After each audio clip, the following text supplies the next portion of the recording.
What up, my freaks? Ruinous Insight here with part 7 of my Total Warhammer II modded Rakarth campaign. So as we saw last time, we decided to suddenly attack the Barrow Legion and have taken the Blackstone post, their only settlement unless I'm mistaken, which means that little Chem is going to be obliterated within the next turn or so. I doubt that he's going to be able to take anything, and he's probably going to suicide the rest of his forces. Maybe he'll siege Blackstone post if he can reach it, and if he can't, I don't know what he'll do. Regardless, he's screwed. That's what he is. Otherwise, we will be trying to... I mean, there is going to be a guaranteed rebellion here. Oh, it's already here. This is it, isn't it? No, we're not gaining public order, so I take it this is a rebellion in Karond Kar. Alright, well, we'll destroy some rebellions with Rakarth, farm some nice slave income. Ooh, and you know what? I mean, you guys have been suggesting it, and fine. I think I'll pop that Ritual of Mathland right now and get ourselves a Black Ark. I was actually under the assumption that when we got the Black Ark out of this, that it would pop the ritual on cooldown, but I don't know why I was thinking that way. Might as well just get it right now. I guess I just assumed for no apparent reason. Otherwise, I guess we don't need any of this, do we? Nah, I think we're fine. Oh wow, well, that's not worth it. That is an expensive sacrifice. Well, I guess sacrifices aren't worth much if they're not expensive, or if you're not sacrificing much. So wait, let's recruit the Black Ark. You are a Black Ark, go figure. Your upkeep is that's expensive, but you know, we might as well start leveling you up. And I mean, yeah, we'll need these in here, but mostly our Black Arks, at least for the first little while, are going to be sitting around and just trying to level up. We don't want them out in the sea where they can get wrecked by a rogue army or something like that, because it's a huge investment that we don't really want to lose. And just look at the difference in terms of income. We were plus, what was it, 4,000 or 3,000 or something insane, and then we lost the 1,400 slaves off of that and went considerably lower than that. We really need to up our up the reserves, the max amount of slaves that we can get. I don't remember what buildings do that, actually, now that I think about it. Let's see, hero capacity, does it actually say, or is it just straight up the level of the city that does it? Slave decline rate, slave public order penalty, yeah. We'll get some slave districts in some places, most likely, just for the... I mean, decline rate is necessary, probably. Toll road, or black roads, rather, which are probably toll roads. And, yeah, I don't see anything that... You get more income from slaves, eh, Dark Plaza? Yeah, I'll probably get you in there as well, in both Karond Kar and our home in Albion, but it'll be a long time until we get to that. And I take it you can only build one of these, that they cancel each other out. So either you have to choose the massive decline rate but the massive income, or the massive reduction to decline rate. We do already decline so damn quickly. But anyway, since I don't see the buff to the slaves, I'm willing to bet that it's tied to the individual building, i.e. the bigger the tier of it, the more slaves you can hold. Because I remember in, I think, Malice's campaign it was, that Nagaron had something like 14,000 slaves or something like that. So it's gonna have to be a lot more max than the 2,000 that we have here. At least I hope so. What level is Karond Kar, by the way? It's also level 2, okay. I guess, wait, you're at level 2 and you're 200, and you're technically also at level 2. What about Kurun? You're also at level... Damn, the Dark Elves' growth is so slow. Oh well, what can you do? That's fine.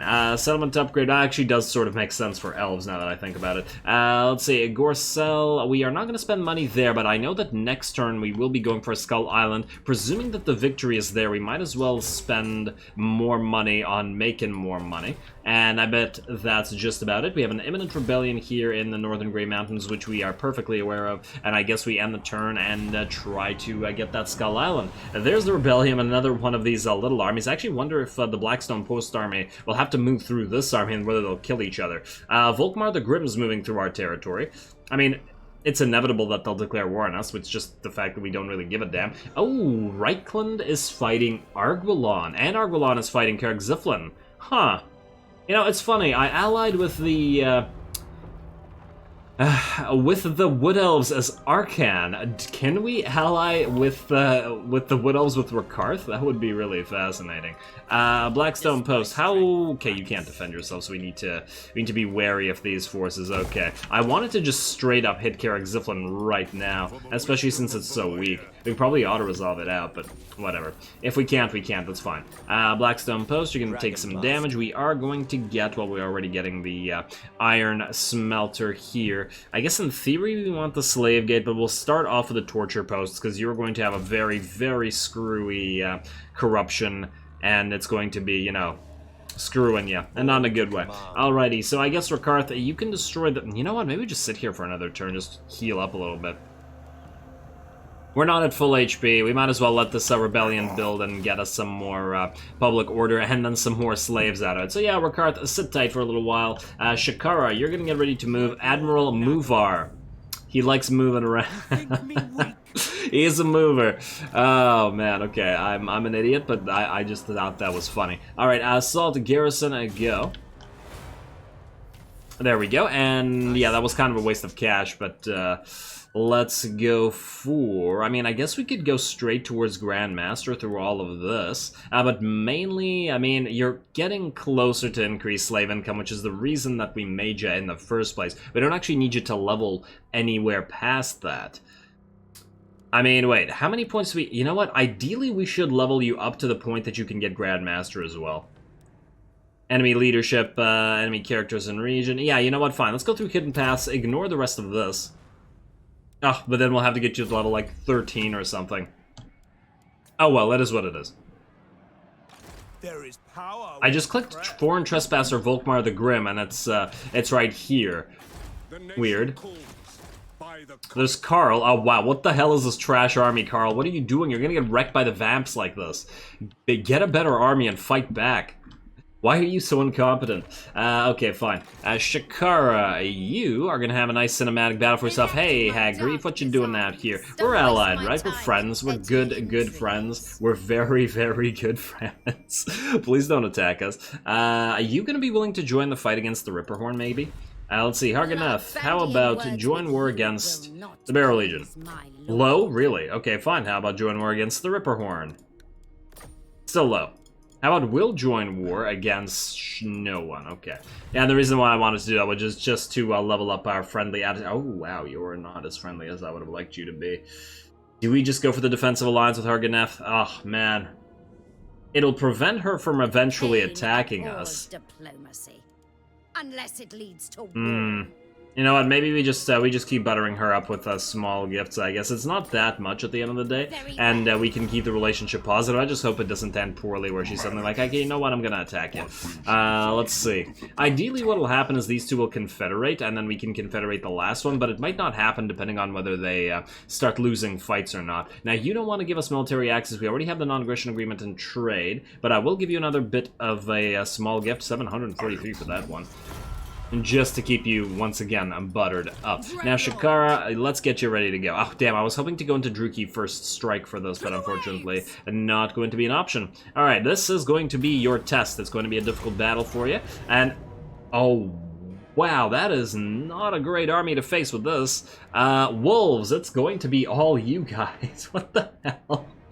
What is this? I don't remember ever encountering a random army with this many mortars before. I don't think I've ever seen an enemy army have more than 3. Usually it's like 2 mortars and a carronade or 2 carronades and a mortar. This is really interesting. On the bright side, they don't have a lot of depth guards, so as long, if we can separate the mortars from the rest of the army, it should be okay. Now, what are the ranges on you guys? Missile range is 375 versus the 427 on the Reapers. So we can outrange you before we inevitably get hit by like 1 billion and then get wrecked. Oh, well, let's try the cinematic battle time. Let's see if we can manage to hold off the mortar tide.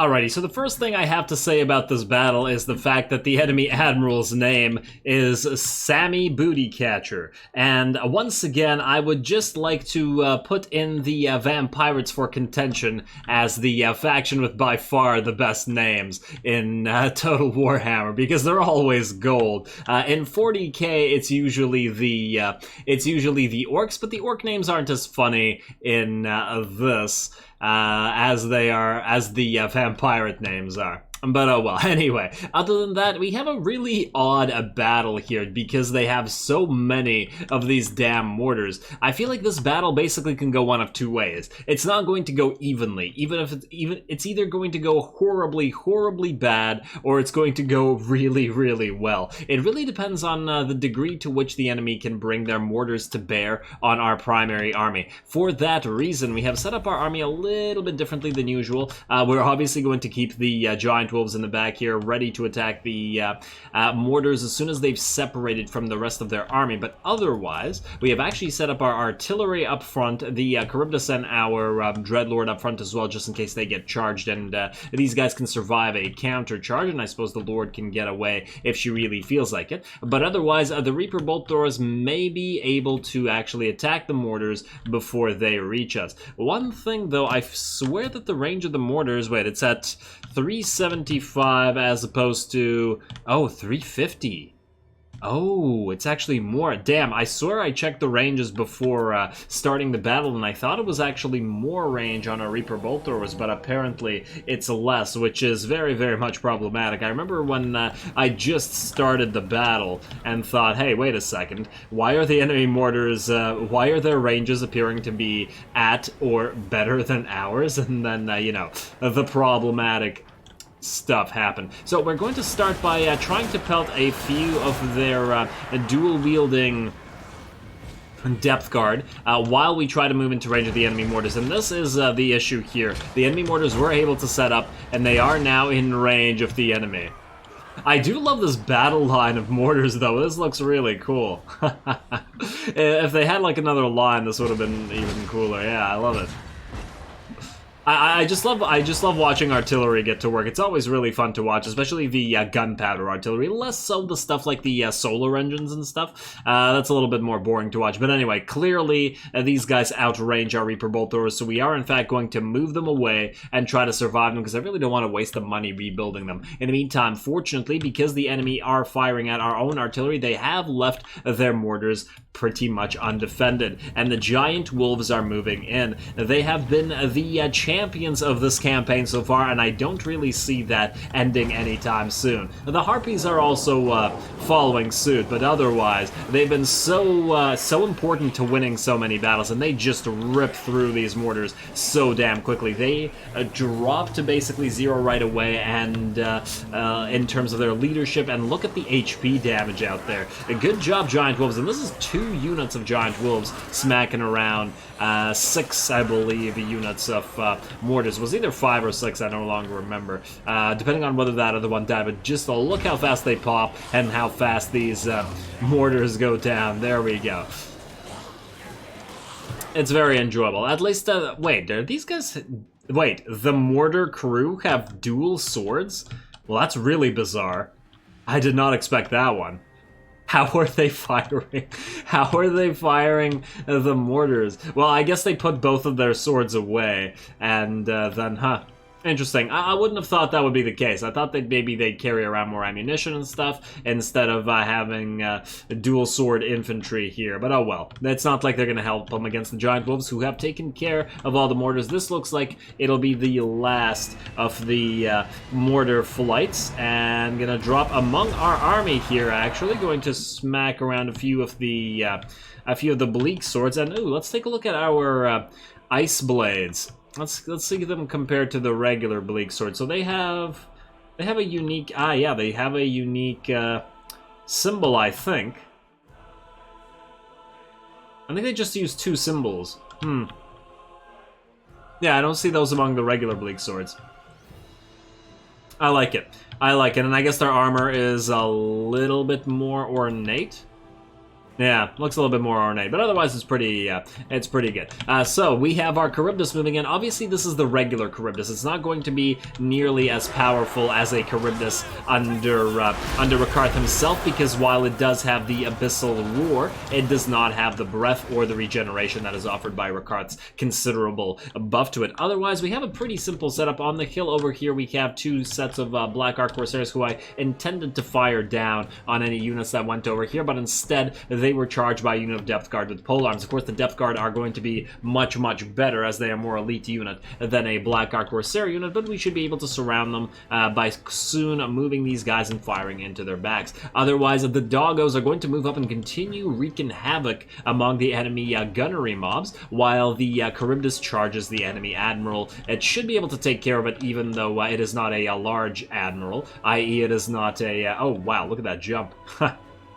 It can't bring its anti-large to bear, but it can certainly poison and do the damage, even though it doesn't hit as hard as a Hydra. I really actually would love to compare how much how effective a Hydra would be against against a single lord that is not on a horse or any kind of mount, versus how effective a Charybdis would be against a single lord, because the Hydra hits like twice as hard or something like that, or maybe not twice, but maybe like 1.5 times as hard in terms of its damage, as we saw with Rakarth.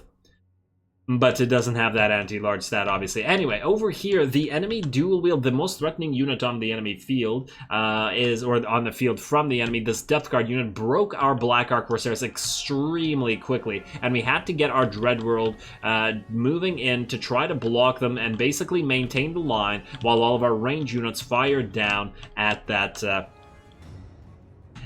dual-wielding unit. We have to move them out of the way. Fortunately, the Dark Shards are very, very good for basic archers. They're one of the best basic archers in the game, if not the best, just because they last the entire game by virtue of having all that easily accessible armor pierce. So they are going to bring down these guys very quickly, and that's what they're good for. Otherwise, over here on the flanks, we do have our other two units of Black Ark Corsairs with hanging bows, not really as upgraded as we'd like them to be. Of course, we're not in a Black Ark, and we're not in a we don't have a lord that buffs them, but they're still a fairly good unit. They can hold their own in melee against simple units like the zombie pirate deckhand mobs. Should be able to defeat them fairly handily. Plus, they can both fire at range and charge their ranged units while they chase them down. I think that's also another really good use of them, because the enemy range units, when they try to run away, they continuously get pelted by the Black Ark Corsairs' handbows, and when they turn into melee, they finally get wrecked because they're inferior in terms of melee. Otherwise, we finally got, it looks like a murderous prowess effect popping before a battle was, well, I was about to say before a battle was decided, but this battle is quite decided. It's not over, but it is decided.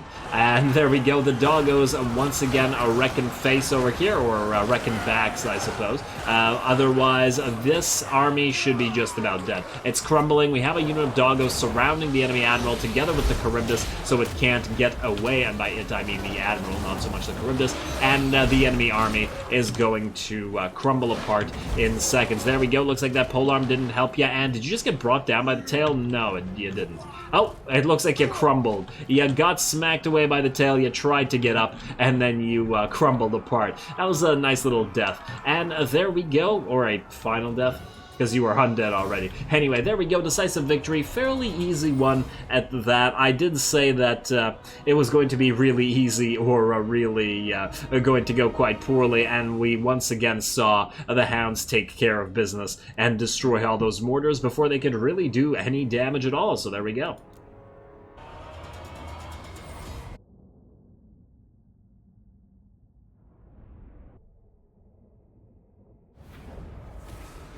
A victory most cruel.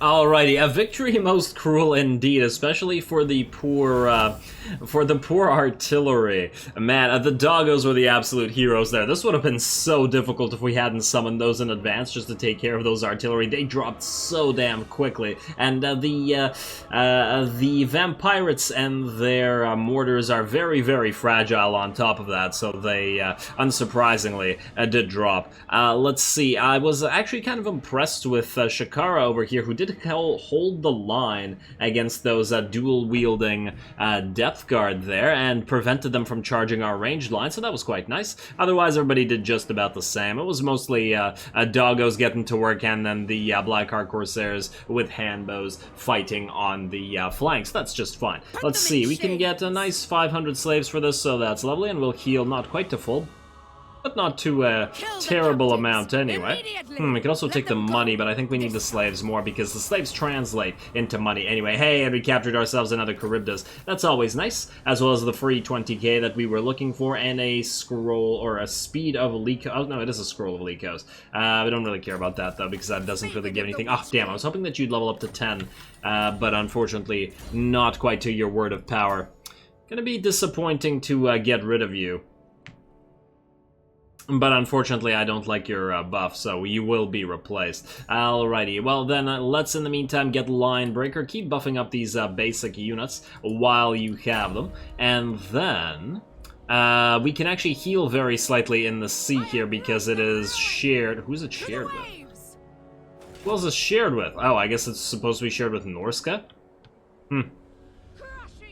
Oh well, we gotta head towards this this other Skull Reef anyway. It'll probably be a more interesting battle. I feel like that battle would have been a lot more difficult if the enemy had had any monsters like the Rotting Leviathans or the Necrofex Colossi, but, you know, we lucked out there, I suppose. Now, is there any money we can spend right now into getting more cash? I mean... do we waste the cash on upgrading our now, or do we just wait for, or rather Gorsel, or do we wait for the upgrade to Marienburg? I feel like we wait. It's probably more important to upgrade this thing and prevent it from dying, especially as I do want walls there. Fort Bergrest, you're going to take... Wait, you have... Oh, you do have growth, surprisingly enough. I actually thought that you would have 0 growth. Interesting. And why do you have Sacrifices to Cain? Is that because it's the only useful one? There's nothing... Oh, it's Own Armies faction-wide, charge bonus +5. That's why we got it. I guess if we get a bunch of forts in, like, Phoenix Gates and... Or Phoenix Gates, various gates on the donut, we can get those. Alright, Rakarth, I did say that you're going to be sitting still, and that's exactly what you're going to do. We're going to ignore the settlement upgrade available, and I guess we're going to end this turn right here. Admiral Muvar is not moving anywhere, and I guess we're good. Alright, let's go. Anybody gonna do anything that we care about? Harganath didn't declare war on us. That's always lovely. I don't know why I'm so paranoid about Harganath specifically. Alright, what the hell are you doing? What are you doing, Volkmar? You're trying to declare war on us? Is that why you're raiding? Are you gonna attack Marienburg? I mean, it's very possible. Man, I wanted to keep Rakarth out of the donut, but if Reichland's gonna play this game, we might have to kill them. And it is a full stack. He's very well... Yeah, he's very, very well positioned to take Marienburg if he wants to. Not so much... No, Corunna's... I mean, it does have walls, but its garrison is also garbage. And it's going to take a while to upgrade it as well. Oh, well, we busy for now. Rakarth. Ooh, we could force the dwarves into a fight outside of the settlement, but... No, we have to destroy this thing first, and then we won't be able to move. And then these guys are still here. And what? They're not disintegrating despite the fact that they have no territory? Wait, shouldn't all their armies be disintegrating? Oh, it's because they're raiding. Well, we can't leave them there. And ooh, look at this. The orcs and the beastmen are fighting over Gisoro. They're obviously going to take it. One of them is going to take it anyway. And then I guess, they still have quite a ways to go with taking Castle Baston and Montfort, although I do notice that both of them are in rebellions right now. Possibly because of the corruption, or maybe it was because of the raiding, like this raiding, and maybe there's some more raiding going on. So do we move Rakarth? I guess we move him, get a bit more slaves. We should be able to auto-resolve this little easy battle right here. And do that. I also want you to take the Rampager standard. I guess we're better off giving that to who? Who wants speed and charge bonus? I say we put the Razor standard on the Crows of Cain. I mean, it's not like it's bad on the doggos, mind you. But these guys, yeah, I'll just put them on the Crows of Cain. Make them more devastating. And then I guess the standard of discipline on one of the Hydras, who are probably the most likely to rout. Speed and charge. We want that on somebody who already has quite a bit of speed, but we don't want to put it on the doggos, because then they'll start outrunning each other instead of keeping pace, and that's really not what you want. Ironically, the Crows of Cain are already considerably faster than their sisters. Charge bonus. I guess we could put it on the Charybdis, but it's so slow already, but... whatever. Just put it on the Charybdis for now, and then... I mean, in theory, we could also put it on the Raven Heralds. They have tiny bit of charge, though, so they'll basically get nothing out of that. You know what? Screw it. I'm just going to put it on one of the doggos, just to increase their damage a little bit. Wait.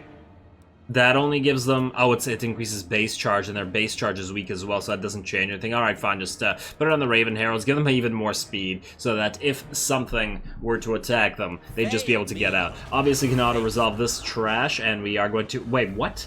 Why would enslaving this trash mean more slaves than the enslaving of the massive full stack that we got at... out at sea? Okay, whatever. I guess it doesn't matter. Maybe there's just a different amount of our units. Alright, we got an Armor of Living Death. Leadership -7, I don't care. Whoa. Whoa, game. This is a good armor. Ward save and regeneration. Rakarth. That's literally better than your armor, isn't it? Well, I guess you don't get the beast armor of Karond Kar. Alright, fine. We won't replace it with that, but it is a very good armor. Alright, well, I'm glad that we got it then. You're gonna go back into the Blackstone post, and then we'll try to attack Karak Ziflin next turn. And I guess we'll give that to whatever new lord we end up with. Well, let's see if you decide to attack Marienburg there. I mean, they very well might. What's their strength as compared to ours? It's about even, and if they... You know what? We could probably prevent them from doing so by getting a defensive ally. Alright, Harganeth. Fine. Do it. Now you don't want to. Okay. I don't actually know whether they wanted to for sure earlier, but I'm not going to give them money for it. As long as we're improving, we're fine. You know what? I know I just said I won't give them money for it, but if they'll do it for 3k, I'd be willing. But it won't prevent their confederating with Nagorond. Oh, that's actually not a bad idea. Yes, okay. Damn it. Alright, well, let's just keep buttering them up. Have another small gift. 600? That works for me. And what about you, Nagorond? Malekith? I really hate to be paying them money. 1,000. You know what? Maybe I'll wait a turn on that. That's not something I want to spend right now. Alright, the Wasteland. Any upgrades? No. Broken Lands. I guess we could upgrade Slaver's Point. We do need to replace it anyway. The Fighting Pits here, because we're going to build them maxed out on Karond Kar, and then we have to replace this with the Slave Buildings. So I guess that's not something we're going to waste our money on right now. And same with you. You're going to be replaced by another Slave Building once we are able to build the... I guess once we get Conquata to level 5. Damn. It'll take a while. Ooh, but next turn we'll be able to upgrade the Ogham Stones. Alright, well that's lovely. I guess we're not spending any money right now. Phidian. What I want you to do, I want you to move up here. You're able to assault units, right? Go and assault those units.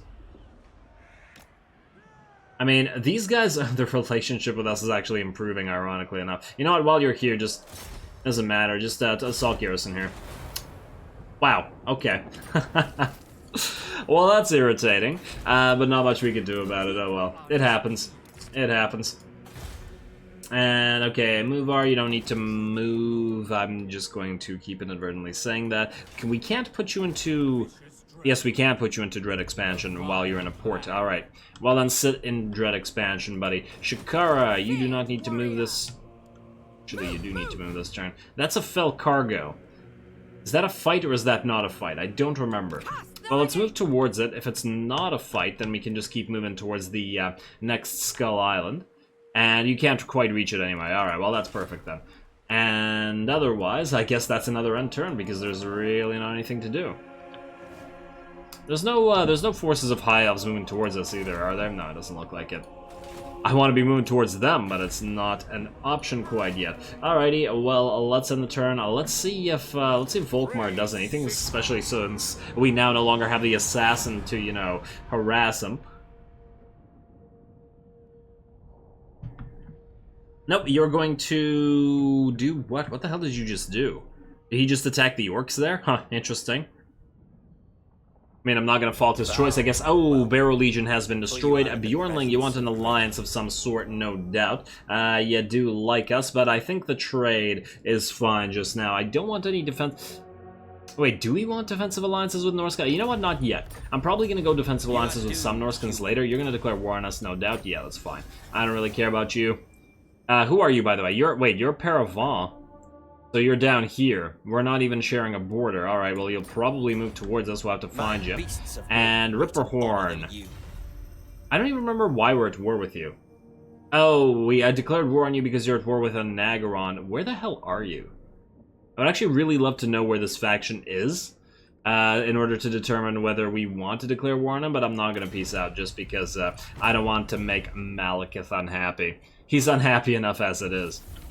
He lives unhappy. And, wait, what are you doing? Is this army you're sending out there somewhere? Oh, we could take Gisoro for free right here, but then we won't be able to hold it for the reason that... if we were to take it, we would need to take Castle Artois immediately, and I don't want to declare war on these orcs right now because they have... Oh, they actually have this one settlement only. Damn. Huh. So what if we were to take Gisera? Nah, but we're better off taking Karak Ziflin, damn it.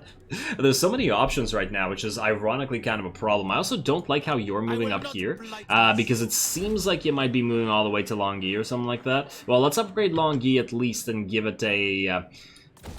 give it a better wall. I hope he doesn't attack Karond because it can't really defend itself, but we'll see, I guess. You, Ogham Stones. Yes, we've been saving up for that, and that should give us a nice amount of public order and income. Yes, and then I guess we will continue making income from here, and then we will further continue making income by getting yet another set of slave markets. Get even more cash. Alrighty, so that's good. And that was also most of our cash. We could... Okay, we are saving... I'm really tempted to get these estates. It's just that the 10 difference is not probably worth the cash. I mean, you're almost at rank 3. Maybe we ignore it.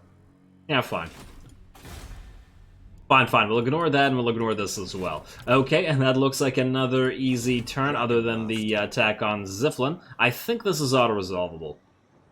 I'm about 90% sure that it's auto-resolvable, because this army here is just nothing. Oh, we're not at war with you. Who are you at war with? You are at war with Argvalon and Manblight Tribe. And you are... Oh, we need to ask somebody to join war against you. Manblight, let's talk. Let's talk, guys. Where are you, Manblight? I would have really loved to have identified Argvalon first. Who owns Paravon? Damn, it's Paravon that owns Paravon. Go figure. I was hoping that it would have been taken by Argvalon right now. Alright, let's talk to you guys.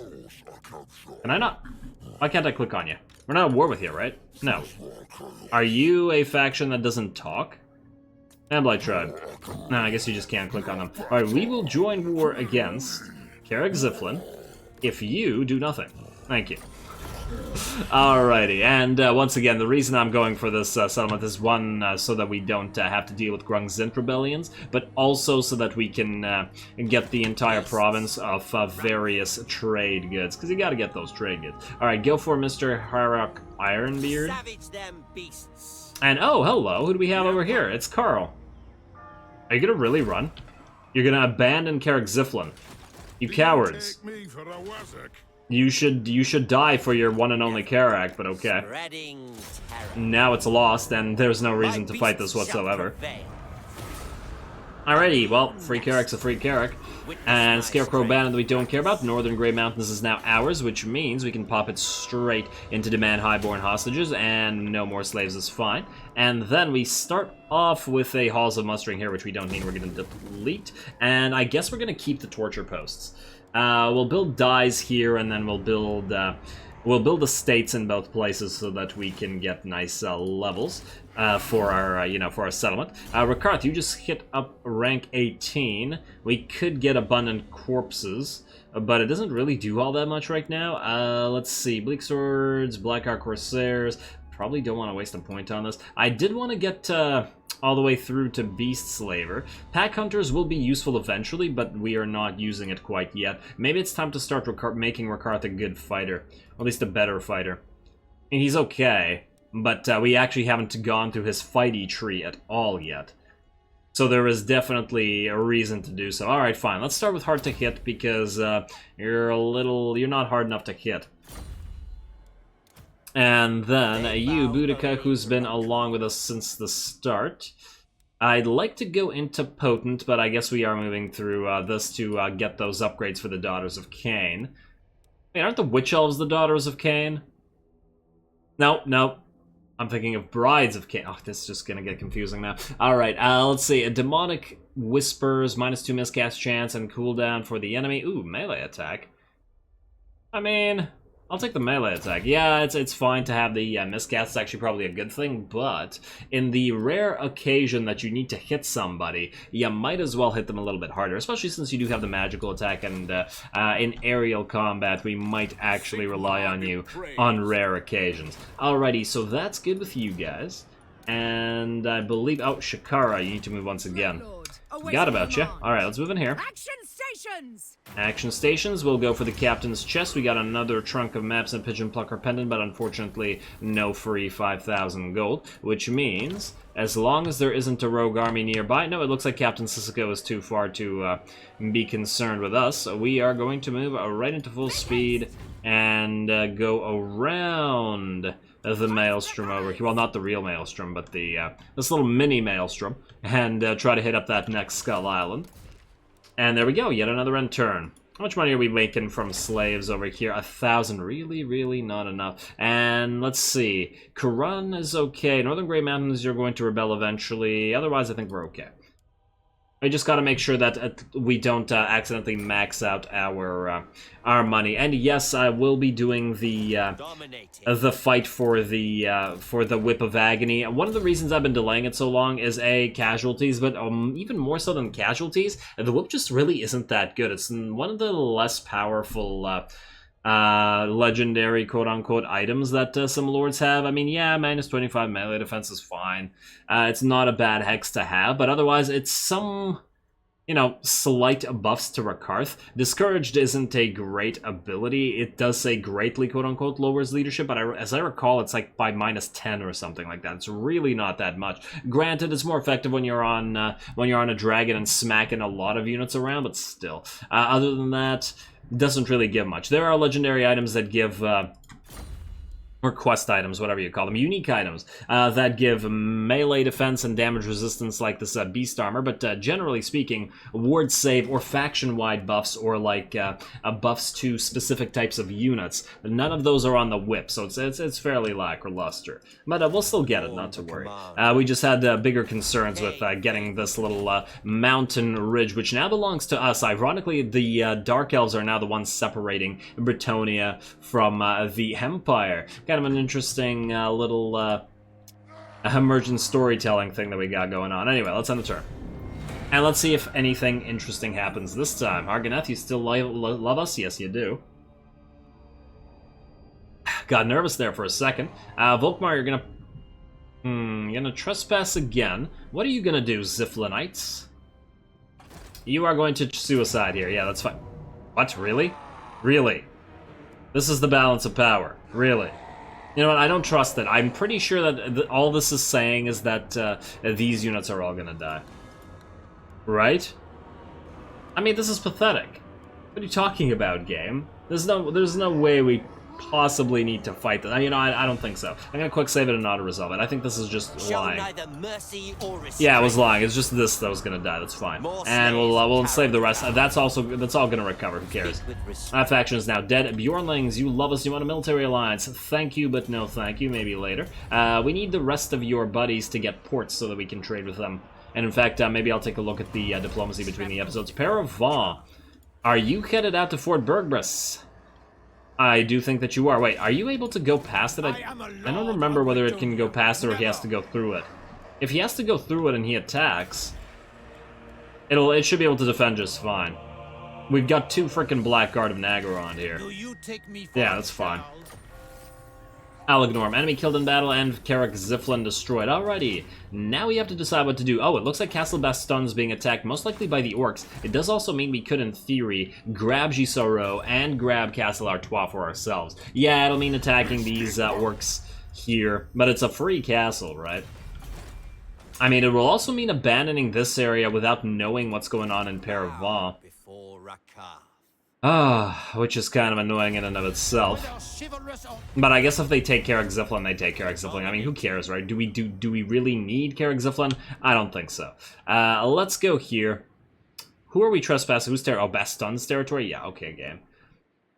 That's what, that's not something we really care about. Alright, Rakarth, you're just gonna go here. We'll hope that they don't have a full stack. We're ready to go right there. And you are going to raid this territory. And what do we have out here? An Orc Rebellion. And who's actually sieging this? I can't... Oh, you're sieging this. You're being sieged by Goraz Deathmaker. Well, if he attacks next turn, we might be able to quickly capture that for ourselves. Do these guys have anything else? No, they don't. They just have these two territories. Yeah, so there's some opportunity here. I know I said I wanted to go to Ulthuan, but Bretonnia first, I guess. It's sort of, the game has sort of made the decision for us. Anyway, clever and conniving, as all Dark Elves should be for you. And, let's see, Shakara. Are you ready to go for another Skull Island? And not quite... Oh, maybe you'll be able to hit it this turn. We would have to go into another cinematic battle for it. Although, maybe I'll save it for next time, just in case we don't get a good battle next episode. I'd rather guarantee it. We'll see in a second. Let's see. Karond Kar, you are good. I think we'll leave the rest as they are. A wasteland. Still waiting. We'll need to save up the cash, although we are about to get another 20k, presuming that we win. Let's get the Cinnabar mining pit in here that we wanted. Albion, you are good as you are. We'll upgrade this to the next level afterwards as well. Oh, I thought I already built... Oh, yeah, we built one of these here, and I wanted to build another one of these right here in the Isle of Wights, but unfortunately, because we don't have enough...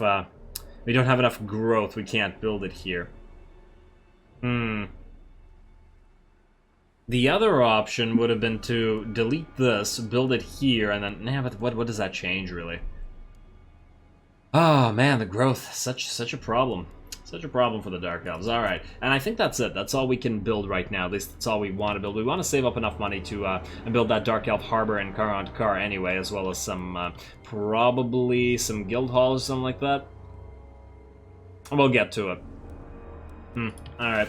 Otherwise, you, Shakara, are the only one that needs to move. Alright, let's head you out. Do we even have enough time to fight another battle? Not really. Yeah, I think we'll save this one for the next episode. I think she's close enough to actually hit it, so I think slightly early though it is, although I'm not 100% sure, I am going to call it here. Next time, we'll start off by fighting that other Skull Island, as I've been talking about for the last 2 minutes. And then we'll try to see some of the opportunities that Rakarth has made for himself here. Maybe we'll fight the Whip of Agony, but I'd rather take the free real estate that's all around here, because I feel like if we are reasonably lucky, we should be able to take Gisoro, Castle Artois, Castle Baston, and Montfort in quick succession with really no interference, and then move all the way down here. Probably even take Paravon. Maybe link up with Durthu, and start, you know, You are not welcome in my court. start annoying people that Durthu dislikes. Maybe even declare war on people Durthu dislikes, just to butter him up and just, you know, ally with the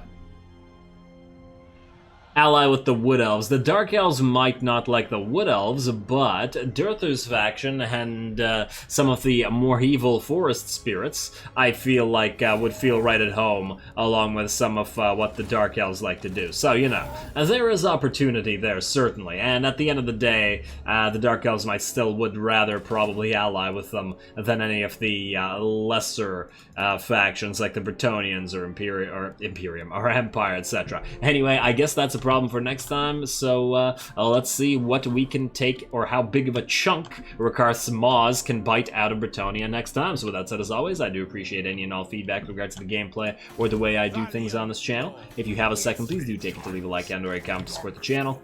It really does help. As always, all glory to the algorithm, and thanks for watching.